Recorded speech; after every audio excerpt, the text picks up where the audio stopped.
আসসালামু আলাইকুম। প্রিয় দর্শক, অন্য মঞ্চের আমাদের আজকের আলোচনায় অতিথি হিসেবে আছেন। আসসালামু আলাইকুম রহমতুল্লাহি অবরকাতুহু। সম্মানিত দর্শক, বাংলাদেশের রাজনীতিতে আবার স্নাইপার রাইফেল এই প্রসঙ্গটি নতুন করে বিতর্ক তৈরি করছে। বিভিন্ন সামাজিক প্ল্যাটফর্মে যারা প্রভাবশালী বক্তা, তারা বিভিন্ন সভা সমিতি, সেমিনারে যারা বক্তব্য দিয়ে বেড়ান, তারা রাজনীতিতে এই মুহূর্তে যারা বিরোধী দলীয় আছেন, তারা দেশের বাইরে যারা কোনো অবস্থাতে জুলাই আগস্ট বিপ্লব এবং আওয়ামী লীগের যে পরাজয় বা পতন এটা মেনে নিতে পারেননি, তারা বারবার এই স্নাইপার রাইফেল এটি এখন সামনে আনার চেষ্টা করছেন। বিষয়টি খুবই স্পর্শকাতর, এজন্য আমি আকার ইঙ্গিতে কথা বলার চেষ্টা করব। প্রথমত হলো যে বাংলাদেশে যত অস্ত্র আসে, মানে অস্ত্র এবং গোলা বারুদ, সেটা পুলিশের জন্য হোক, আনসারের জন্য হোক, কিংবা সেনাবাহিনীর জন্য হোক, এটা নিয়ন্ত্রণ এবং তদারক করার একটা নির্দিষ্ট কমিটি আছে, একটি নির্দিষ্ট সংগঠন মানে রাষ্ট্রীয় বাহিনী আছে, মানে তারাই এই জিনিসগুলো করে থাকে। এমনকি পুলিশের যে অস্ত্র, পুলিশের যে আর্মস, অ্যামুনেশন, যা কিছু আর্মির আর্মুনেশন, সব কিছু একটা নির্দিষ্ট জায়গা থেকে নিয়ন্ত্রণ হয়। আচ্ছা, ফলে বাংলাদেশে বৈধভাবে যত অস্ত্র আমদানি হচ্ছে, যত গোলাবারুদ আমদানি হচ্ছে, যত বুলেট খরচ হচ্ছে, পাই পাই প্রত্যেকটা জিনিস একটা লেজারে মেনটেন করে রাষ্ট্রের একটি সংস্থা। এটা আপনারা জেনে রাখুন। ২ নম্বর হলো যে স্নাইপার যে রাইফেলটি, এই রাইফেল অনেকটা সাবমেশিন গান প্রকৃতির, AK-47 যে খুব বিখ্যাত এই ক্যাটাগরির রেঞ্জের, এই ক্যাটাগরির বা এই রেঞ্জের বহু দূর থেকে এটি অটোমেটিক গুলি ছুড়তে পারে এবং আইনশৃঙ্খলা রক্ষাকারী বাহিনীর মধ্যে যারা বিশেষভাবে ট্রেনিং প্রাপ্ত, তাদের হাতে এই অস্ত্রগুলো দেওয়া হয় এবং বিশেষ সময়ে বিশেষ অপারেশনের জন্য সেনাবাহিনী বা পুলিশ বাহিনী তাদেরকে এই অস্ত্রগুলো দেওয়া হয়। ইন জেনারেল এই অস্ত্রগুলো সাধারণত ব্যবহার করা হয় না। This is one. এই অস্ত্রের যে গুলি 7.65 বোরের গুলি, এটি সাধারণ কোনো রাইফেল, মেশিন গান, সাবমেশিন গান বা অন্য কোনো যে আগ্নেয় অস্ত্র আছে এই অস্ত্রের মতো নয়। এই স্নাইপার রাইফেল এবং এই রাইফেলের যে গুলি, এটি একটা বিশেষ কার্যকারিতা আছে। ধরে নেওয়া হয় যুদ্ধের ময়দানে, মানে যারা এই অস্ত্র ব্যবহার করেন সরকারের পক্ষ থেকে, এই যুদ্ধকে উপলক্ষ করে এই অস্ত্রগুলো, গোলা বারুদগুলো সেই কোত, যেটাকে বলা হয় অস্ত্রাগার, সেই কোত থেকে বের করা হয় যদি রাষ্ট্র সেটা ব্যবহার করে থাকে। ২ নম্বর হলো যে এই অস্ত্র যারা চালাবেন, দেশি বা বিদেশি, তাদের সবারই ট্রেনিং থাকতে হবে। এই অস্ত্র সবাই চালাতে পারে না আর সবসময় দেওয়া হয় না। এইগুলো এক। ২ নম্বর হলো সরকারি বাহিনীর বাইরে এই মানের বা এই ধরনের অস্ত্র অনেক সন্ত্রাসী সংগঠনের হাতে আছে। আমাদের দেশে কোনো সন্ত্রাসীদের হাতে ইতিপূর্বে এই ধরনের অস্ত্র আমরা কখনো আছে বলে আমরা জানি না, আমরা দেখি না। স্নাইপার রাইফেল আমাদের দেশে কখনোই আমরা শুনিনি, হয়তো গোপনে দু একজনের কাছে থাকলেও থাকতে পারে, কিন্তু আমরা ইন জেনারেল শুনিনি। কিন্তু পাকিস্তানের যে সকল জঙ্গি গোষ্ঠী রয়েছে, আফগানিস্তানে যে সকল জঙ্গি গ্রুপ রয়েছে, ভারতের অনেকগুলো জঙ্গি গোষ্ঠী রয়েছে যাদের হাতে এই ধরনের স্নাইপার রাইফেল অহরহ তারা ব্যবহার করে। মধ্যপ্রাচ্যের IS, হিজবুল্লাহ, হামাস, এরপর হুতি যে বিদ্রোহী রয়েছে ইয়ামেনে, এরকম আরও অসংখ্য মধ্যপ্রাচ্যের বাইরে যেটা মধ্য এশিয়া রয়েছে, সেখানে হাজার হাজার জঙ্গি গ্রুপ রয়েছে যাদের হাতে এই ধরনের স্নাইপার রাইফেল আছে এবং তারা একেবারে নিখুঁতভাবে, মানে এটার যদি রেঞ্জ, বিভিন্ন রকমের রেঞ্জ হয়, কখনো 1 কিলোমিটার, কখনো 2 কিলোমিটার, হয়তো আরও বেশি রেঞ্জের থাকতে পারে। আমি অস্ত্র বিশেষজ্ঞ নেই, ধরুন মিনিমাম 1 কিলোমিটার দূর থেকে নিখুঁত নিশানায় মানে একেবারে গুলিবিদ্ধ করতে পারে এইরকম পাকা শুটার হাজার হাজার নয় লাখ লাখ শুটার সারা পৃথিবীতে আছে। বাংলাদেশে এরকম শুটার আছে, তবে বাংলাদেশে এই ধরনের শুটার হাতে গোনা, বাইরে খুব অল্প, কিন্তু বাহিনীগুলোর মধ্যে সেখানে এরকম আসলে পারফেক্ট যারা শুটার তাদের সংখ্যা খুব বেশি না, কিন্তু আছে। এই হলো স্নাইপার রাইফেল সম্পর্কে একটা মানে জেনারেল ধারণা।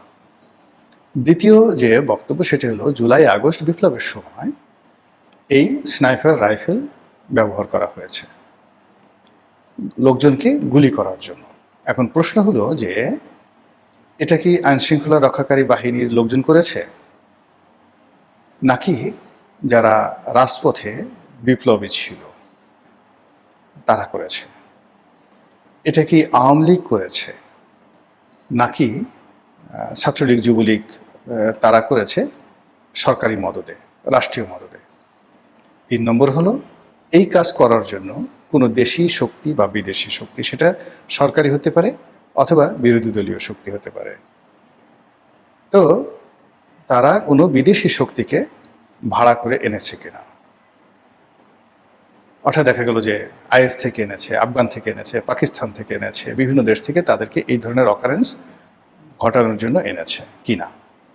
আর এই অস্ত্রগুলো মানে যারা এই কাজ করেছে তারা নিয়ে এসেছিল কিনা, অথবা আমাদের দেশে এই অস্ত্র সরকারিভাবে যে আমদানি করা হয় সেখান থেকে এই অস্ত্রগুলো তাদেরকে দেওয়া হয়েছিল কিনা, এই প্রশ্নগুলো সামনে চলে আসছে এখন। এরপর হলো যে এই অস্ত্রগুলো এখন কোথায় আছে, আর যারা এই স্নাইপার রাইফেলগুলো চালিয়েছিলেন তারা কতদিন বাংলাদেশে ছিলেন, এখন আছেন কতজন, আর কতজন চলে গেছেন। এই রাইফেলের যে ট্রেনিং প্রাপ্ত শুটার যারা আছেন তাদের সংখ্যা কত, দিস ইজ এ কোশ্চেন। এই প্রশ্নগুলো এখন ঘুরে ঘুরে বেড়াচ্ছে, আর এই কোশ্চেনের সাথে নানা রকম কনস্পিরেসি থিওরি চলে আসছে। সেই 2014 সন থেকে যে সরকার পতনের যে আন্দোলন, এই আন্দোলনের সঙ্গে যে এই স্নাইপার রাইফেল এই গ্রুপ এবং এই শুটাররা জড়িত, এই কথাগুলো অহরহ নানাভাবে বলা হচ্ছে। এরপরে এই ক্ষেত্রে যে আত্মঘাতী কতগুলো বক্তব্য বা ঘটনা, সেটা হলো আমাদের ডক্টর মোহাম্মদ ইউনূসের জমানাতে স্বরাষ্ট্র উপদেষ্টা রূপে বা মন্ত্রীর দায়িত্বে যিনি ছিলেন ব্রিগেডিয়ার সাখাওয়াত, তার দুটো বক্তব্য। প্রথম বক্তব্য হলো যে তিনি যেটা বললেন যে তিনি এই আনসার সদস্যদেরকে দেখতে গিয়েছিলেন, তো সেখানে গিয়ে তিনি দেখতে পেলেন যে অনেক আনসার সদস্য আহত হয়েছেন স্নাইপার রাইফেলের 7.65 বোরের যে রাইফেল, সেই রাইফেলের বুলেট দ্বারা। তো তিনি খুব আশ্চর্য হয়ে বলেছেন যে হাউ ইট ইজ পসিবল, এইগুলো তো সাধারণ মানুষের কাছে থাকে না, পুলিশের কাছেও নাই, কার কাছে আছে? আইএসএস এর কাছে আছে, বিদেশিদের কাছে আছে, আর্মির কাছে আছে। Who did it? এই জাস্ট প্রশ্ন করা শেষ, তার চাকরি শেষ। আচ্ছা, এরপরে দ্বিতীয় যে তিনি বোমা ফাটিয়েছেন একটা সাক্ষাৎকারে, সেটা হলো যে জুলাই আগস্ট বিপ্লব যখন চলছিল, আন্দোলন যখন চলছিল, তখন ক্যান্টনমেন্টের বাইরে যে সকল সাবেক সেনা কর্মকর্তাদের আবাসভূমি ছিল, যেমন Mirpur DOHS, Banani DOHS, Baridhara DOHS, তারপরে মহাখালী নিউ ডিওএইচএস, এই সমস্ত এলাকাতে যারা বসবাস করছিলেন এবং তাদের যে ক্লাবটা আছে রাওয়া ক্লাব, এখানে রীতিমতো যুদ্ধ অবস্থা বিরাজ করছিল। প্রতিদিন বেসামরিক লোকজন তো আন্দোলন করছে, আর যারা সাবেক সামরিক কর্মকর্তা তারা সিরিজ বৈঠক চালিয়ে যাচ্ছেন। তো এটা বাংলাদেশের জন্য ভয়ঙ্কর। এর কারণ হলো যে 75-এর যে 15ই আগস্টের ঘটনা, 7ই নভেম্বরের ঘটনা, এই সকল ঘটনা কিন্তু আসলে অবসরপ্রাপ্ত সামরিক কর্মকর্তারা ঘটিয়েছেন। যারা অনেক অবসরপ্রাপ্ত, যারা অনেকে সামরিক বাহিনী থেকে বহিষ্কৃত, তাদেরই একটা সংগঠন এই ঘটনাগুলো ঘটিয়েছে। এবং এর আগে যে কয়টি যাকে বলা হয় আমাদের দেশে সামরিক অভ্যুত্থান হয়েছে কিংবা 1/11 হয়েছে, সেখানে সাবেক সামরিক কর্মকর্তাদের একটা বিরাট ভূমিকা আছে। ফলে ওই সময়টাতে সেই ডিওএসএসগুলোতে যাওয়া হচ্ছিল বা রাওয়াতে যাওয়া হচ্ছিল, সেটি নিয়ে আমরা সবাই খুব উদ্বিগ্ন ছিলাম এবং সবাই খুব আগ্রহী ছিলাম যে আসলে সেখানে কী হচ্ছে। তো আমরা যখন দেখলাম সাবেক সেনাপ্রধান ইকবাল করিম ভূঁইয়া তিনি মিছিল করছেন, তারপর রাওয়া ক্লাবের যিনি সভাপতি তিনি বৈঠক করছেন, ইত্যাদি ইত্যাদি নানা ঘটনা। তো ওই সময়টাতে মোটামুটি ক্যান্টনমেন্টের মধ্যে, আবার ক্যান্টনমেন্টের যে এলাকা রয়েছে এরিয়াতে, সেখানেও কিন্তু অনেক সামরিক কর্মকর্তা বসবাস করেন, নিজেরা বাড়ি করে, বেসামরিক কর্মকর্তাদের বাড়িও রয়েছেন, এবং তারা সবাই ওই সময়টাতে উদ্বিগ্ন ছিলেন। তো ব্রিগেডিয়ার সাখাওয়াত তিনি বাংলাদেশের পরিচিত ব্যক্তিত্ব, সামরিক কর্মকর্তা, আগে উপদেষ্টা ছিলেন, নির্বাচন উপদেষ্টার আগেও তিনি ইলেকশন কমিশনার ছিলেন, লেখক, টেলিভিশন বক্তা, স্ট্রেট ফরওয়ার্ড, পরিচিত মুখ। তো তিনি সেই ওই বিপ্লবের সময় তিনি জাহাঙ্গীর গেট দিয়ে বের হচ্ছিলেন ক্যান্টনমেন্টের। তখন তাকে কেউ টেলিফোন করে বলল, ডিজিএফআই বা অন্য কোনো প্রতিষ্ঠানের, যে আপনি সামনে আর এগোবেন না স্যার, বিকজ আপনি স্নাইপার যে জোন, যে টার্গেট জোন, তার মধ্যে আছেন, ফলে আপনি যে কোনো সময় সেই স্নাইপার গুলিতে আক্রান্ত হতে পারেন। ইট মিনস জাহাঙ্গীর গেটের ওই এলাকাতে যারা স্নাইপার রাইফেল নিয়ে ডিউটিরত ছিল, গোলাগুলি করছিল, তাদের সম্পর্কে কর্তৃপক্ষ ওয়াকিফাল ছিল, এবং সেই স্নাইপারের গুলিতে যেন কোনো গুরুত্বপূর্ণ ব্যক্তি, ব্রিগেডিয়ার সাখাওয়াতের মতো গুরুত্বপূর্ণ ব্যক্তি আহত না হন, নিহত না হন, সেই ব্যাপারেও কর্তৃপক্ষ সচেতন ছিল। না হলে তাকে টেলিফোন করলো কেন? এটা গেল ওনার বক্তব্যের শানে নজরুল। এর বাইরে সেই অন্তর্বর্তীকালীন সরকারের আরেকজন প্রভাবশালী গুরুত্বপূর্ণ উপদেষ্টা আসিফ নজরুল, তিনি একই কথা বলেছেন। তিনি বলেছেন যে তার বাসায় ডিজিএফআইয়ের কর্মকর্তা পরিচয় দিয়ে জুলাই আগস্ট যে বিপ্লব চূড়ান্ত, মানে 5 তারিখের আরও 7-8 দিন আগে, তাহলে ধরুন 5ই আগস্ট, জুন, জুলাইয়ের সেই 25-26 তারিখে তার বাসায় একজন লোক বলে যে আপনি বাসায় থাকবেন না, বের হবেন না, আপনি স্নাইপারদের টার্গেটের মধ্যে আছেন, স্নাইপার আপনাকে খুঁজছে, গুলি করবে। তাহলে এখানে দেখুন আপনি এলোমেলো হয়ে যাবেন এই কথাগুলোতে, যে এই ডিজিএফআই এটা জানলো কি করে তারা স্নাইপারদের টার্গেট আছে, হু আর দ্য স্নাইপার, কারা, আর আসিফ নজরুল কেন টার্গেটের মধ্যে পড়বেন, আর ব্রিগেডিয়ার সাখাওয়াত কেন সেদিন সেখানে বের হয়েছিলেন জাহাঙ্গীর গেটের ওই জায়গা দিয়ে। এই বিষয়গুলো নিয়ে এত বেশি বিতর্ক হচ্ছে, যে বিতর্ক রীতিমতো বর্তমান সরকারের উপর রীতিমতো একটা মানসিক চাপ তৈরি করেছে। অনেকগুলো প্রশ্ন, অনেকগুলো অমীমাংসিত বিষয় এমনভাবে নড়াচড়া করছে যে এগুলো যদি সমাধান করা না হয়, তাহলে এই স্নাইপার রাইফেলের যে ঘটনা, এটি এগোতে থাকবে, এবং এটির যে পরবর্তী এক্সটেন্ডেড ভার্সন কাকে যে কখন ফেলে দিবে। 7 দিন ধরে একের পর এক বিস্ফোরক দাবি, কিন্তু কোনো দিক থেকেই, কোনো পক্ষ থেকেই কোনো জবাব নেই। তাহলে নীরবতাকেই সম্মতি নাকি কৌশল? আরো লাশটাই 24 জুলাই আগস্টে এই ভয়ঙ্কর নির্দেশটা কে দিয়েছিল? কার নির্দেশে ঢাকার রাজপথে নেমেছিল স্নাইপাররা? এমন কিছু অভিযোগ নিয়েই আজকের কথা, যা সত্য হলে রাষ্ট্র কেঁপে উঠতে বাধ্য, আর মিথ্যা হলে এটাই হবে সবচেয়ে ভয়ঙ্কর বিভ্রান্তি। এজন্যই আমরা বারবার প্রশ্ন রাখছি, জানতে চাইছি সত্যটা আসলে কি। আগেও বলেছি, এই প্রতিবেদনের তথ্যগুলো স্বতন্ত্রভাবে যাচাই করা হয়নি, তবে অভিযোগগুলো এতটাই গুরুতর যে উপেক্ষা করারও সুযোগ নেই। আসসালামু আলাইকুম, স্বাগত লিডস নিউজে। সম্মানিত দর্শক, নর্থ ইস্ট নিউজের দাবি অনুযায়ী 2024 সালের জুলাই আগস্টকে ঘিরে একটি পরিকল্পিত সহিংসতার নকশা তৈরি করা হয়েছিল। অভিযোগ রয়েছে, এই পরিকল্পনার অংশ হিসেবে 2 জন সাবেক সেনা কর্মকর্তা মাঠে নেমেছিলেন। এদের নাম বলছে নর্থ ইস্ট নিউজ। একজন হলেন ব্রিগেডিয়ার অবসরপ্রাপ্ত জগলুল আহমেদ এবং অন্যজন মেজর অবসরপ্রাপ্ত ফেরদৌস। এবং বলা হচ্ছে এই ফেরদৌস সমন্বয় করেছিলেন বরখাস্ত লেফটেন্যান্ট কর্নেল হাসিনুর রহমানের সঙ্গে। প্রশ্ন হচ্ছে, এই সমন্বয়টা কি ছিল, কিংবা এই সমন্বয়ের উদ্দেশ্য আসলে কি ছিল? কেন তখনকার গোয়েন্দা বাহিনী এই সমন্বয়ের উদ্দেশ্য আবিষ্কার করতে পারেনি, বা করে থাকলে কেন এটি যথাযথ কর্তৃপক্ষের কাছে উপস্থাপন করেনি? নর্থ ইস্ট নিউজ বলছে, জুলাই 16 থেকে আগস্ট 4 এই সময়ের যে হত্যাকাণ্ডগুলো ঘটেছে, এই হত্যাকাণ্ডগুলোর অধিকাংশ ছিল টার্গেটেড শুটিং। দূরপাল্লার স্নাইপারদের লক্ষ্য ছিল সাধারণ মানুষ, পথচারী, শ্রমিক, দোকান কর্মচারী। আর উদ্দেশ্য, হত্যাকাণ্ডের দায় সরকার এবং পুলিশের উপর চাপানো, যাতে ক্ষোভে ফেটে পড়ে তরুণ সমাজ, বিদ্রোহ উস্কে ওঠে। বলার অপেক্ষা রাখে না, এই উদ্দেশ্য সফল হয়েছিল। অরাষ্ট্রীয় শক্তিগুলো মানে নন স্টেট অ্যাক্টরগুলোর দ্বারা সৃষ্ট সশস্ত্র অস্থিরতা আন্তর্জাতিক মনোযোগ এবং সমর্থন লাভ করেছিল, এবং সামরিক বাহিনীর একটা অংশ এই অরাষ্ট্রীয় শক্তিগুলোকে সুরক্ষা দিয়েছিল বলে অভিযোগ। নর্থ ইস্ট নিউজ বলছে, শেখ হাসিনা সরকারের পতনের আগের দিনগুলোতে একটি গুরুত্বপূর্ণ রাজনৈতিক দলের বিদেশে অবস্থানরত এক শীর্ষ নেতা অন্তত 2 জন অবসরপ্রাপ্ত সেনা কর্মকর্তাকে আরো লাশ ফেলার নির্দেশ দিচ্ছিলেন। প্রশ্ন হচ্ছে, একজন রাজনৈতিক ব্যক্তির নির্দেশ কেন সামরিক বাহিনীর সদস্য শুনবেন? এই প্রশ্নটি করে রাখলাম।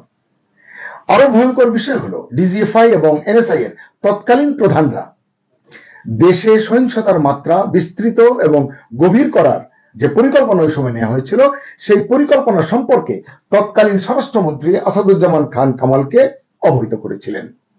এই প্রতিবেদনে সুনির্দিষ্টভাবে বলা হয়েছে, 2024 সালের 18 জুলাই তৎকালীন ডিজিএফআই প্রধান মেজর জেনারেল অবসরপ্রাপ্ত হামিদুল হক এবং এনএসআই এর DG major general Mohammad Hossain Al Morshed ব্যাপক হত্যাকাণ্ড চালানোর ষড়যন্ত্র সম্পর্কে আসাদুজ্জামান খান কামাল এবং সরকারের আইন শৃঙ্খলা সমন্বয় কমিটিকে অবহিত করেছিলেন। এবং প্রসঙ্গত বলে রাখি, এই কামালই ছিলেন সেই সমন্বয় কমিটির প্রধান। এবং এই হত্যাকাণ্ড সংঘটিত করার জন্য যাদেরকে নির্দেশ দেওয়া হয়েছিল, যাদের নাম এসছে, সেই 2 সাবেক সেনা কর্মকর্তা ব্রিগেডিয়ার অবসরপ্রাপ্ত জগলুল আহমেদ এবং মেজর অবসরপ্রাপ্ত ফেরদৌসের নাম, এই দুটো নামও আসাদুজ্জামান খান কামালকে জানানো হয়েছিল। ডিজিএফআই এবং এনএসআই এর তৎকালীন প্রধানরা আরো জানিয়েছিলেন, বিপদগামী সামরিক কর্মকর্তা, বরখাস্তকৃত সেনা সদস্য, বিদেশি ভাড়াটে সৈন্য এবং ভাড়াটে খুনিরা আরো লাশ ফেলার পরিকল্পনা বাস্তবায়নের জন্য তাদের কর্মকাণ্ডে সমন্বয় করেছিল। এবং এই অস্থিরতার পরিকল্পনায় ওই সময় মার্কিন দূতাবাসের কূটনীতিকদের সরাসরি সম্পৃক্ততার কথাও এই প্রতিবেদনে বলা হয়েছে। শুধু তাই নয়, তারা বলছে বিশেষ করে জাতিসংঘের আবাসিক প্রতিনিধি গোয়েন লুইসের জড়িত থাকার কথাও আসাদুজ্জামান খান কামালকে জানানো হয়েছিল। প্রশ্ন হচ্ছে যে প্রতিটি জায়গা থেকে, একাধিক জায়গা থেকে তাকে জানানো হয়েছে এবং সুনির্দিষ্ট করে বলা হয়েছে, তাহলে স্বরাষ্ট্রমন্ত্রী তৎকালীন আসাদুজ্জামান খান কামালকে যদি সব জানানো হয়, তিনি তাহলে কি ব্যবস্থা নিয়েছিলেন? তিনি যে সমন্বয় কমিটির প্রধান, তার পদক্ষেপই বা কি নেওয়া হয়েছিল? এই প্রতিবেদনে আরো বলা হয়েছে, 7 স্টার নামের একটি আন্ডারগ্রাউন্ড গ্রুপের সম্পৃক্ততাও নাকি ছিল এই যে মানুষ হত্যার যে পরিকল্পনা তার মধ্যে। এছাড়াও কিছু নাম উঠে এসেছে প্রতিবেদনে। এরা হলেন মেজর অবসরপ্রাপ্ত মোমেন, ব্রিগেডিয়ার অবসরপ্রাপ্ত জগলুল আহমেদ, আগেই বলেছি, ব্রিগেডিয়ার অবসরপ্রাপ্ত ফজল, মেজর অবসরপ্রাপ্ত ফেরদৌস, লেফটেন্যান্ট কর্নেল অবসরপ্রাপ্ত জুলফিকার, লেফটেন্যান্ট কর্নেল বরখাস্ত হাসিনুর রহমান, মেজর বরখাস্ত জিয়া এবং লেফটেন্যান্ট কর্নেল বরখাস্ত তারেক সাইদ। বলা হয়েছে, শেষের এই 3 জন হাসিন, জিয়া এবং তারেক সাইদ প্রত্যক্ষ বা পরোক্ষভাবে রাষ্ট্র বহির্ভূত শক্তি হিসেবে কাজ করেছেন এবং শেখ হাসিনার সরকার উৎখাতে সশস্ত্র ভূমিকা পালন করেছেন। গুরুতর অভিযোগ। এবং আরো বলা হচ্ছে, এদের সঙ্গে ভারতীয় এবং রোহিঙ্গা বিচ্ছিন্নতাবাদীদের সংযোগ ছিল। এটা ছাড়াও ছিল রাজনৈতিক অঙ্গনের সর্বত্র তাদের যোগাযোগ। বিভিন্ন সময় তারা জেনারেল অবসরপ্রাপ্ত ইকবাল করিম ভূঁইয়া, সাবেক সেনাপ্রধান, এবং এসএসএফ এর মহাপরিচালক লেফটেন্যান্ট জেনারেল অবসরপ্রাপ্ত হাসান সোহরাওয়ার্দীর কাছ থেকে পৃষ্ঠপোষকতা লাভ করেছেন, এমন অভিযোগও উঠে এসেছে এই প্রতিবেদনে। এখানেই শেষ নয়, প্রতিবেদন বলছে এটা সাইলেন্ট কু, নীরব অভ্যুত্থান এই প্রক্রিয়ার একটি অংশ ছিল, যেখানে সেনাবাহিনীর ভেতরের একটি অংশ নন স্টেট অ্যাক্টরদের সহযোগিতা করেছিল, এমন অভিযোগও করা হয়েছে। কিন্তু 5 আগস্টের পর ক্ষমতার ভারসাম্য নাকি বদলে যায়। সেটা কেমন? প্রতিবেদন বলছে, সেটা হলো সেনাপ্রধান জেনারেল ওয়াকারুজ্জামান তার পদ ধরে রাখলেও ক্ষমতা কথিতভাবে একদল বিশ্বাসঘাতক কর্মকর্তার হাতে চলে যায়। এই প্রতিবেদনে বলা হয়, এ সময় সিদ্ধান্ত গ্রহণে নৌবাহিনী প্রধান অ্যাডমিরাল মোহাম্মদ নাজমুল হাসান গুরুত্বপূর্ণ এবং প্রভাবশালী ভূমিকা পালন করেন। অ্যাডমিরাল হাসান ডিজিএফআই এর মেজর জেনারেল হামিদুল হক, এনএসআই এর প্রধান মেজর জেনারেল টিএম জুবায়ের এবং অন্যদের নিয়ে কর্মরত ও অবসরপ্রাপ্ত সামরিক কর্মকর্তাদের একটি নেটওয়ার্ক গঠিত হয়েছিল ওই সময়। এদের অনেকেই প্রধানমন্ত্রীর নিরাপত্তা উপদেষ্টা মেজর জেনারেল অবসরপ্রাপ্ত তারেক সিদ্দিকীর প্রতি অসন্তুষ্ট ছিলেন। এটি আমরা আরো একটি কন্টেন্টে বলেছি। তিনি ব্যাপক অজনপ্রিয় একজন কর্মকর্তা ছিলেন। এই পরিকল্পনার অংশ হিসেবে ঢাকার রাওয়া ক্লাবে, অর্থাৎ রিটায়ার্ড আর্মি অফিসার্সদের যে ক্লাব, সেই ক্লাবে অবসরপ্রাপ্ত কর্মকর্তাদের নিয়মিত বৈঠক অনুষ্ঠিত হতো, এটিও বলা হচ্ছে। এবং বলা হচ্ছে জামাতে ইসলামীর এক দণ্ডিত নেতার আত্মীয় এক সামরিক কর্মকর্তা এই নেটওয়ার্কের কিছু অংশ সমন্বয় করতেন। প্রতিবেদনে বলা হয়, জানা যায় মার্কিন special operation officer Terrence Orville Jackson, যিনি ওয়েস্টিন হোটেলে মারা গিয়েছিলেন রহস্যজনকভাবে, তিনি 2024 সালের মার্চ মাসে প্রথমবার ঢাকায় আসেন এবং তার দেওয়া তথ্যের ভিত্তিতেই অ্যাডমিরাল হাসান এবং সাবেক সেনাপ্রধান জেনারেল অবসরপ্রাপ্ত ইকবাল করিম ভুঁইয়ার মতো ঊর্ধ্বতন সামরিক কর্মকর্তারা নাকি এই কৌশলগুলো তৈরি করেন। প্রতিবেদনে বলা হয়েছে, অভিযোগ রয়েছে ব্রিগেডিয়ার রফিকের আর্টিলারি ডিভিশন গ্রুপ এবং বিজিবি মহাপরিচালক মেজর জেনারেল মোহাম্মদ আশরাফুজ্জামান সিদ্দিকী এই পরিকল্পনায় সরঞ্জাম সরবরাহ করেছিলেন। অন্তর্ঘাতমূলক কার্যকলাপের প্রমাণ থাকা সত্ত্বেও এনএসআই এর ডিজি মোর্শেদ কোনো পদক্ষেপ নিতে পারেননি বা এইসব বিষয় সরকারকে জানাতেও তিনি ব্যর্থ হয়েছিলেন বলে এই প্রতিবেদনে বলা হয়েছে। নর্থ ইস্টের প্রতিবেদনে 2024 সালের 5 আগস্টের নীরব অভ্যুত্থানের প্রধান রাজনৈতিক সুবিধাভোগী হিসেবে বিএনপির নাম উল্লেখ করা হয়েছে। এই প্রতিবেদনের লেখক বা যিনি অনুসন্ধান করেছেন সাংবাদিক এনায়েত কবির, তিনি লিখছেন, আশ্চর্যের বিষয় হলো লেফটেন্যান্ট কর্নেল অবসরপ্রাপ্ত ফজল বর্তমানে নির্বাচন কমিশনার হিসেবে দায়িত্ব পালন করছেন এবং 2026 সালের 12 ফেব্রুয়ারির নির্বাচনী পরিকল্পনা বাস্তবায়নে তিনি অংশীদার ছিলেন। এই তথ্য থেকে কি বুঝবো আসলে পরিকল্পনা কি এখনো বহমান রয়েছে, এখনো চলমান রয়েছে? এরকম অনেক তথ্য আছে, আমি আর বড় করতে চাই না। শেষ করার আগে প্রশ্ন করতেই হবে, আরো লাস্টটাই এই কথাটা কে বলেছিলেন? কার নির্দেশে মাঠে নেমেছিল স্নাইপাররা? এই ষড়যন্ত্রে জড়িত সাবেক এবং কর্মরত সেনা কর্মকর্তারা কারা তারা এবং তাদের কার দায় কতটুকু? প্রতিবেদনে যে নামগুলো উঠে এসেছে, আজকে যে নামগুলো বললাম, যেসব নেটওয়ার্কের কথা বলা হয়েছে, এর সবই কি সত্যি? প্রশ্নগুলো আসলে ধারাবাহিকভাবে তুলে ধরলাম এই কারণেই, কারণ সত্যটা জানার অধিকার রয়েছে দেশের মানুষের। সবাই ভালো থাকুন, সুস্থ থাকুন, নিরাপদে থাকুন। আল্লাহ হাফেজ।